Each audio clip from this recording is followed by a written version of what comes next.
Alright, so you've taken your pictures, open up the camera, plug it in the computer, and you download all the pictures. Here's your folder with all the pictures. The camera automatically gives you a JPEG, which is this regular picture, as well as the raw picture here, the actual raw picture. The difference is that the JPEG is a compressed picture that the camera gives you that's pretty small. The raw picture is going to be much bigger. It's about 4 times the size, and it gives you much better control of the dynamic range of the colors and the exposure of the picture. So basically, you've got your folder full of the pictures that you want, and you're going to open up Lightroom, and up here in the top right corner, you have your kind of tabs. You want to go to Library and just drag and drop that whole folder into the library. Once you do that, it's going to greet you with this. Make sure they're all selected. Down here, it'll say check all, and then you can click import. It'll import all those pictures. Now let's go full screen. So now you've got all the pictures imported into Lightroom. First thing you're going to do is double click on a picture down here in the lower left, and you're going to just go through the pictures. These are not particularly good pictures at all. You're just going to flip through the pictures and select the ones you want and you don't want. This is the only picture we have for here. This one has a person in it. Let's get rid of that. Hit the delete button, and then if you say delete from disk, it'll actually delete the picture. We don't really want to do that because we don't want to destroy any of our files, so we're just going to hit remove. Again, this one has a person in it. Let's remove person in it, remove.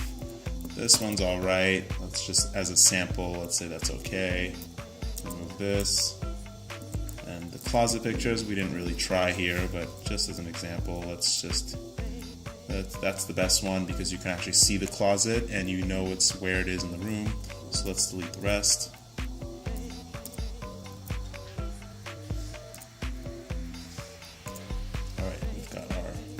One closet picture, and then the bathroom. We didn't really like this one. It's got an arm in it. Let's delete that. This one's blurry. I guess that one's okay if she wasn't there. This one's good. This one's good. This one's okay. Let's go with, we don't want this one. We want,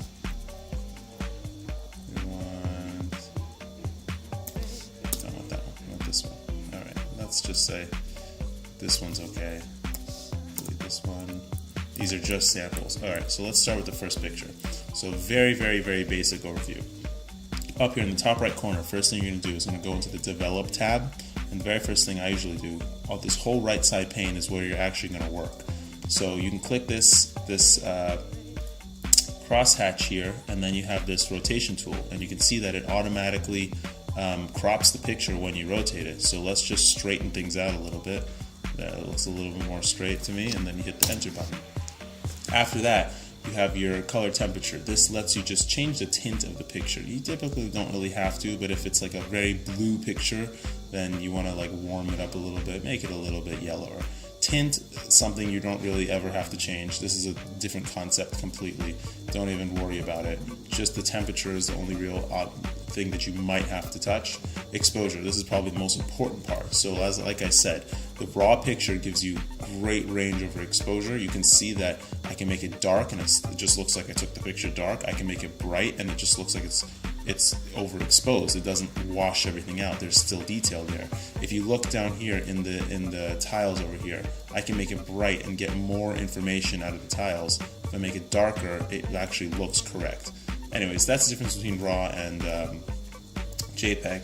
So we're just going to increase the exposure a little bit, contrast. So my whole philosophy of real estate photography is that I want it to be a dreamy, bright, pretty scene. This picture was taken very poorly. You can see the lights aren't on, the lighting in the room wasn't very good, the time of day wasn't great, but you know, we're going to work with it. So for contrast, you can turn it up. That's going to give you a really harsh picture, make it look really dramatic. If you turn it down, it makes it look really gray. Not bad, just gray. So we want to turn it down a little bit just because I like softer tones. Again, I like to soften it even more. So the next thing in the list over here on the right side is going to be highlights. Highlights only target the higher portion, the brighter portion of the picture. Whereas if you look a little bit lower, whites targets just the white colors. It looks for color. Shadows targets the dark portions of the picture, whereas blacks down here targets the black colors in the picture. So don't even worry about black and white. We're just going to work with highlights and shadows. You can make the highlights a little bit brighter. I like turning the shadows up a little bit. You can see that it makes it look brighter, but You know, you can make it brighter, darker based on what kind of a look you want to go for. Like I said, I like the dreamy look, so I'm going to make it a little bit lighter. I want the whole picture to look smoother. Next thing we're going to go to is clarity. Clarity is a form of contrast, but it mixes it with a little bit of a blur filter. So when you turn it up, you get this really dramatic picture. Turn it down, you get a really fuzzy picture. So just to get that slight dreaminess, let's turn it down just a little bit, just to give that little bit of a haze that I like. Vibrance and saturation. Vibrance just kind of brings out the richness of the colors. Saturation actually increases or decreases the color. You can see it's not black and white. Over here it's all the way blasted up. So saturation is useful a little bit if you want to change the color, make it look a little bit warmer and different. Vibrance is more effective in the realistic picture that we're trying to make. So basically this is our picture. We're pretty much done here. Down here, if you want to look in the details here, you can actually, you'll notice that the picture is a little bit grainy. We can you know, try to sharpen it and adjust this stuff. This stuff you really don't have to worry about. It's not really important. You took the picture with a decent camera. That's enough of a benefit for anything that we do. So just don't worry about this stuff. The only things we're gonna fiddle with are this basic tab. You don't need anything else. Plus, when you're editing 100 pictures, you don't really want to spend much time on each one. So if you go down here in the lower left, you can compare the before and after. You can see there's a drastic difference. The before picture you can't really post anywhere or use for anything. The after picture, even though this picture was poorly composed, not well taken, nothing is really set up correctly, we just kind of snapped the picture, it's still a pretty decent picture after you've edited a little bit. You can't necessarily use it before. So editing makes a huge difference. So again, click here, go back. Let's go to the next picture. So rooms are much more difficult because there's nothing in the room. What I like to do is turn on everything I can. That includes the fan, the lights, everything that's possible to be turned on, just to kind of liven up the room a little bit. Open the windows a little bit, but be careful about hard shadows and hard lighting. You don't want any of that. You want a very soft picture. Again, that's my philosophy. So the first thing I'm going to do is make sure the picture is straight. Now it's straight. Next thing, temperature, maybe warm it up a bit. Exposure is the biggest thing. Let's turn that up. Contrast down a little bit. Highlights up. You can see that I kind of apply the same thing to all pictures, just because I don't really spend too much time like making it look beautiful, because it's not going to go on a wall. It's just going to go in a post-lit online, so there's no reason. And that's pretty good. That's enough. I want to turn up the vibrance a little bit, maybe. Actually, for here, I want to make the contrast a little bit higher. I want the floor to look richer a little bit. So just because there's nothing else in the room. So let's turn the shadows down a little bit. No, that's not really going to work. Let's turn the blacks. Yeah, that works a little bit better. No, not so much. Well, sort of limited control. You can do a lot more with Photoshop, but it's not really worth the time. So let's look at the before and after. Again, big world of difference, but whatever. The first one was usable, last one was usable. Rooms are rooms. It's more important about actually getting your camera in the corner of the room so that you get a picture of the whole room rather than the post-processing, although the post-processing does make a huge difference. The closet, we're not going to get much out of this. Let's edit this like this. Tilting, let's straighten it out a bit. And then temperature, warm it up a tiny bit. Exposure, turn that up. So here, shadows, highlights, we're going to leave the same. Shadows, we really want to brighten those up. Yeah, get the inside of the closet to sort of look okay. And then clarity, turn it down a little bit. Maybe turn up the vibrance a tiny bit. And now, let's see if I can do something about the detail. Just see if that works. Does anything? No. See, I'm looking at the sharpness here. It looks a little grainy. No one's ever going to see it, but if you really care, you can fiddle with these and see if you can get it to reduce the noise. Yeah, there you go. Luminance seems to do that. So now it looks smoother. Over here, right there, up here, it looks much smoother. So let's go to before and after. You can see it looks super grainy here, much smoother there. This is a very advanced thing. You don't need to do this. If you didn't do it at all, it wouldn't matter. But you can see big difference before and after. Right picture looks much better. Let's go back to this one. All right, next picture.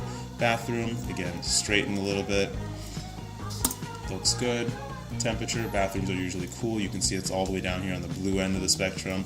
That's okay. Bathrooms are supposed to be cool. Turn up the exposure, turn down the contrast a bit, shadows up, highlights up, maybe highlights left the same. It's a bright bathroom. clarity down, make it a little dreamy. Beautiful, looks great. Let's shrink the luminance, get rid of that. There we go. Now we've gotten rid of the grain as well. Before and after again. Drastic difference.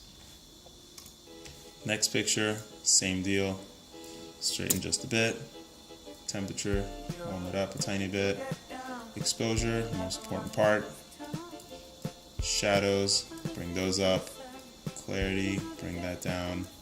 Maybe turn the contrast down a tiny bit. Beautiful. Before and after. Alright, last picture. Last picture we're going to do here at least. None of these pictures are done really taken very well. That's okay. We're not going to worry about that. Exposure up. A little too high. Contrast down. Shadows up. Clarity down. Picture's already kind of blurry, so let's try sharpening a little bit. And then let's make it noise reduction. You don't have to mess with this detail tab at all. I'm just doing it just to do it, to show you other possibilities. Alright, before and after. So we got all our pictures. All our pictures look good, they're done. Now you want to export them. So what you're going to do is hold Shift, select the first and the last, or somehow select all the pictures. Right click, export. Export, export. We're going to choose the folder we want it to go into. I've already chosen here. I've chosen sample pictures in my, I'm going to rename this since it was the last one. So I've selected this folder. And you go down here, make sure 100% quality is taken. Just leave everything else normal. It's fine. Click export. And you're going to see up here in the top left, it's actually exporting. Let's go to that picture, sample pictures. Still exporting up here, top left, still working. And it's exporting it at 100% quality, and it's starting from a 16 megabyte picture, so the pictures are going to be pretty large. And that's what we see here. So each picture you can see on here is about 9 megabytes, 5 to 10 megabytes. The pictures are going to come out. They look great, full quality, you know, tons of resolution. We don't need all that. It's going in a picture in an ad that's going to show you a tiny little square. So there's another applet. I'm going to link it in this video as well, that you can resize the pictures very quickly, very easily, and does a great job of doing it. So you just highlight the pictures, right click resize. You can choose these, don't mess with those, just choose custom, set the width that you want. About 2000 is plenty usually. Monitors, standard resolution for most monitors nowadays and phones is 1920 by 1080, 1080p. So if your picture is 2000 wide, that's already larger than the monitor or the screen size or the screen resolution, so there's no point in doing anything more. Put it at 2000. Over here, if you choose this selection, it actually resizes the original picture, so you lose the export that you got. So I like to just leave that on because I don't really care, because this is a very quick thing that I'm doing. Make the picture smaller, not larger. That means that if the picture is smaller than 2000 pixels wide, it will actually increase the picture size and make it bigger. You're not going to run into that, so leave this on, off, doesn't matter. Make sure you click the advanced tab when you use this so that you have the option for the custom. So click OK. It's going to process a bit. It's very quick. Very cool little tool. And now you can see that the pictures are tiny. They're like 5, not even 2% of the size that they were originally. And when you open them, I mean, they look the same. They look fine. There's nothing wrong with them. They're bright, beautiful, clean, wonderful. And when you look at it at a post-lit that's like showing you a picture that big, you know, it's fantastic. You don't need to do any more. So just a quick tutorial for Lightroom. Anybody can do it. You can definitely do it.